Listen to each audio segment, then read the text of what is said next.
poquito pa'l costado.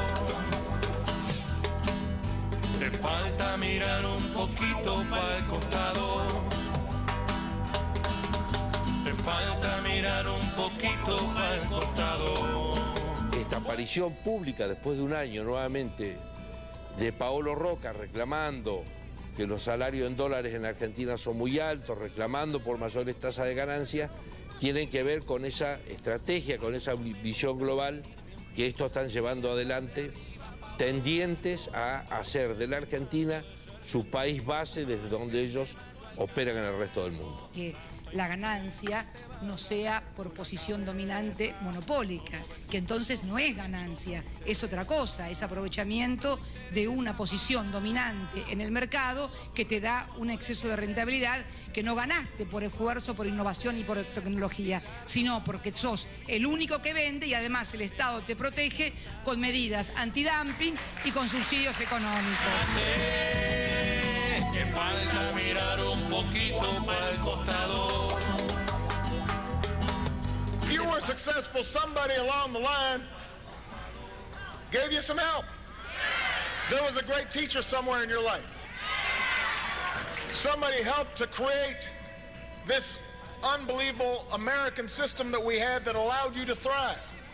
Somebody invested in roads and bridges. If you got a business, that you didn't build that. Somebody else made that happen.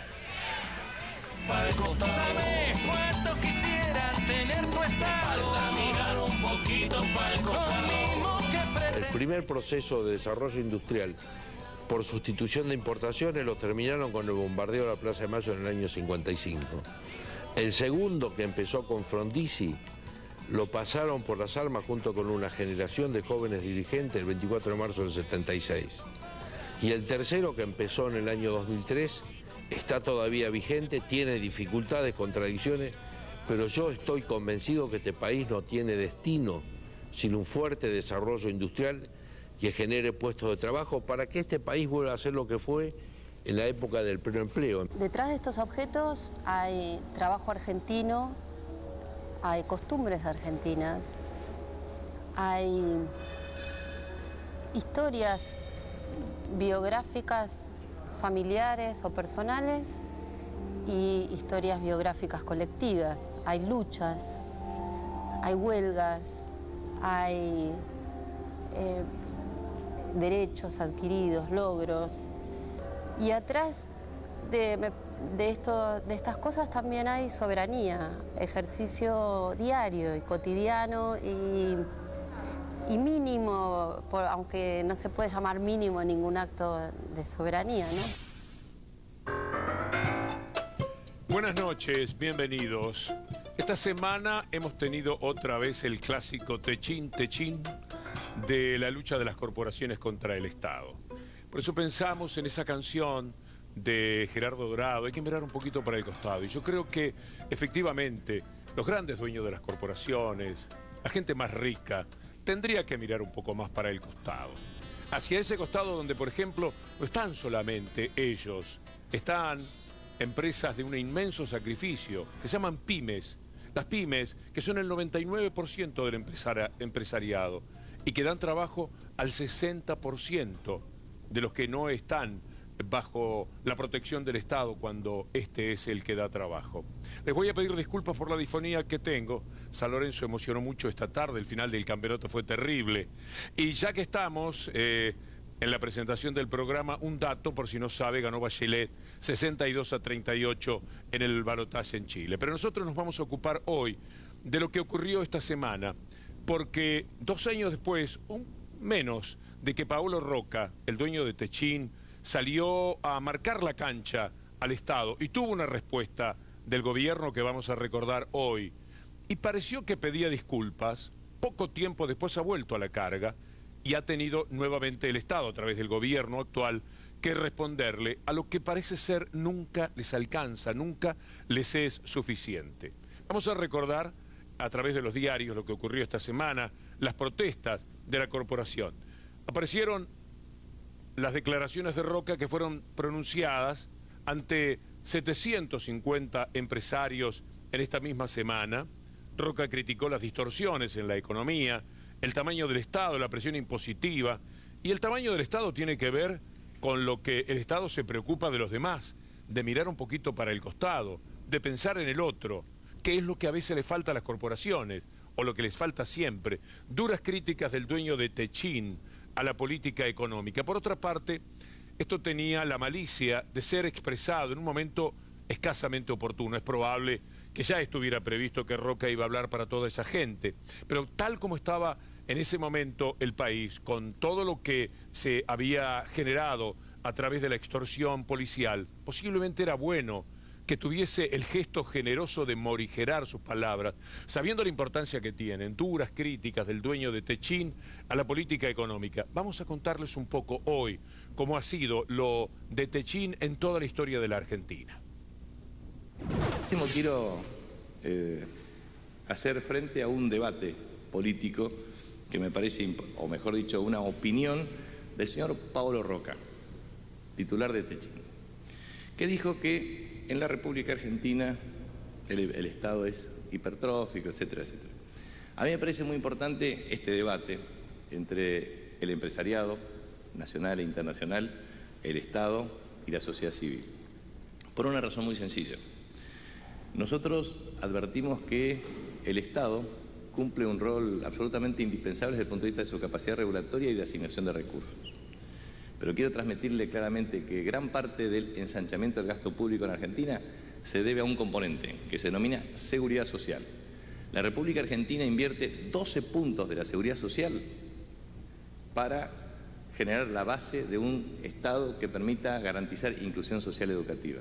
Ejemplo, la asignación universal por hijo, que nadie está en contra, implica más de 3,3 millones de niños, adolescentes y jóvenes, y eso es parte de la inversión en seguridad social.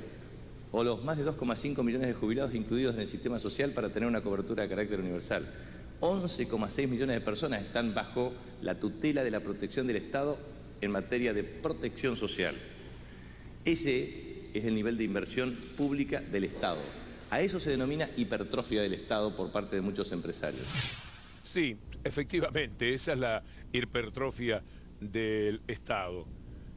Los impuestos, el volumen de los mismos es el problema que siempre plantean.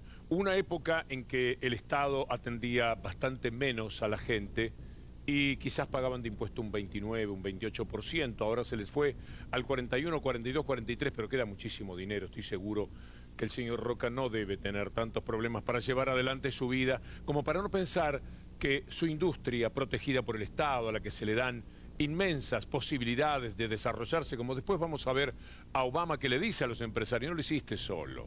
Hay un Estado que hace los puentes, las rutas, que te crea las posibilidades para que vos puedas desarrollarte. Y ese Estado, naturalmente, quiere ayudar también al resto de la sociedad.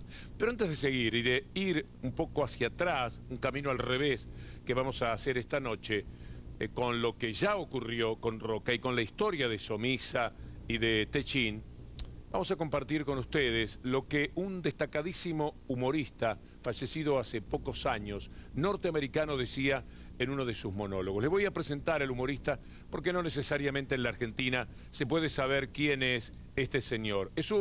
Fue un verdadero genio. Se llama George Dennis Carlin, un hombre que nació en Nueva York y murió en Santa Mónica hace 5 años. Hay decenas de discos, cientos de monólogos que se han conservado de él. Y yo llegué a una conclusión cuando preparaba el programa con el equipo de producción. No voy a ser capaz de decirlo, y además con humor, como él lo hace. ¿Cuál es la pelea que el mundo tiene hoy día? ¿Cuál es el grado de la confrontación que existe entre quienes son una élite que sabe perpetuarse, que ha sido especialista en perpetuarse en el mundo entero, gobiernos elitistas, contra lo que podríamos llamar gobiernos populistas, es decir, aquellos que se ocupan muchísimo más del pueblo? Lo que van a ver con una sonrisa, pero también con algo que tiene que ver con una cierta melancolía, pensando cómo deberían ser las cosas, es nuestro editorial de hoy, dicho, y le sale mucho mejor, por George Carlin. I'm talking about the real owners now. The real owners, the big wealthy business interests that control things and make all the important decisions. Forget the politicians. The politicians are put there to give you the idea that you have freedom of choice. You don't. You have no choice. You have owners. They own you. They own everything. They own all the important land. They own and control the corporations. They've long since bought and paid for the Senate, the Congress, the state houses, the city halls. They got the judges in their back pockets. And they own all the big media companies, so they control just about all of the news and information you get to hear. They got you by the balls. They spend billions of dollars every year lobbying to get what they want. Well, we know what they want. They want more for themselves and less for everybody else. But I'll tell you what they don't want. They don't want a population of citizens capable of critical thinking. They don't want well-informed, well-educated people capable of critical thinking. They're not interested in that. That doesn't help them. That's against their interest. That's right. They don't want people who are smart enough to sit around the kitchen table and figure out how badly they're getting fucked by a system that threw them overboard 30 fucking years ago. They don't want that. You know what they want? They want obedient workers. Obedient workers. People who are just smart enough to run the machines and do the paperwork and just dumb enough to passively accept all these increasingly shittier jobs with the lower pay, the longer hours, the reduced benefits, the end of overtime, and the vanishing pension that disappears the minute you go to collect it. And now they're coming for your Social Security money. They want your fucking retirement money. They want it back, so they can give it to their criminal friends on Wall Street. And you know something? They'll get it. They'll get it all from you sooner or later, because they own this fucking place. It's a big club, and you ain't in it. You and I are not in the big club. And by the way, it's the same big club they use to beat you over the head with all day long when they tell you what to believe. All day long, beating you over the head in their media, telling you what to believe, what to think, and what to buy. The table is tilted, folks. The game is rigged. And nobody seems to notice. Nobody seems to care. Good, honest, hard-working people, white collar, blue collar, doesn't matter what color shirt you have on. Good, honest, hard-working people continue. These are people of modest means. Continue to elect these rich cocksuckers who don't give a fuck about them. They don't give a fuck about you. They don't give a fuck about you. They don't care about you at all. At all. At all. Man, you know? And nobody seems to notice, nobody seems to care. That's what the owners count on, the fact that Americans will probably remain willfully ignorant of the big red, white, and blue dick that's being jammed up their assholes every day. Because the owners of this country know the truth. It's called the American dream, because you have to be asleep to believe it. Ese es el contexto en el que vamos a desarrollar nuestro programa. Es como desde bajada de línea vemos el mundo. Esta oposición permanente entre el Estado y las corporaciones, a las que se suman, por supuesto, las mediáticas que están absolutamente asociadas a este tipo de intereses. Nunca les alcanza. Siempre están quejosos, sobre todo cuando el Estado toma más impuestos, naturalmente para hacer cosas que están referidas al resto de la población, a la que se debe. Porque si no, todo lo que les faltaría sería ellos sentarse de alguna manera, como lo van a escuchar decir en este programa, sentarse ellos en la Casa Rosada. Vamos a recordar que esto de Paolo Roca